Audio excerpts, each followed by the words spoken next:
ମା ବିରଜା ମନ୍ଦିର ଓଡ଼ିଶାର ଏକ ପ୍ରସିଦ୍ଧ ଏବଂ ପବିତ୍ର ଶକ୍ତିପୀଠ।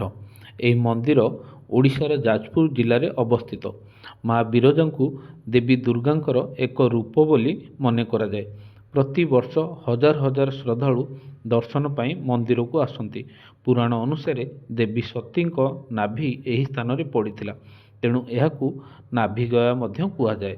ମନ୍ଦିରଟି କଳିଙ୍ଗ ଶୈଳୀରେ ନିର୍ମିତ ହୋଇଥିବାରୁ ଏହାର ସ୍ଥାପତ୍ୟ କଳା ବହୁ ସୁନ୍ଦର ଏବଂ ଆକର୍ଷଣୀୟ।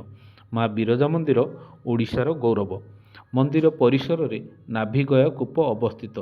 ଏଠାରେ ପିତୃପୁରୁଷଙ୍କ ଉଦ୍ଦେଶ୍ୟରେ ପିଣ୍ଡଦାନ କଲେ ସେମାନେ ମୋକ୍ଷ ପ୍ରାପ୍ତି ହୁଅନ୍ତି ବୋଲି ବିଶ୍ୱାସ ରହିଛି।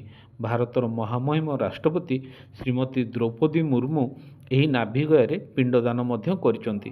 ଯାଜପୁରର ଏହି ଗୌରବମୟ ଇତିହାସ ଓ ପରମ୍ପରାକୁ ବଜାୟ ରଖିବା ପ୍ରତ୍ୟେକ ଓଡ଼ିଆର କର୍ତ୍ତବ୍ୟ।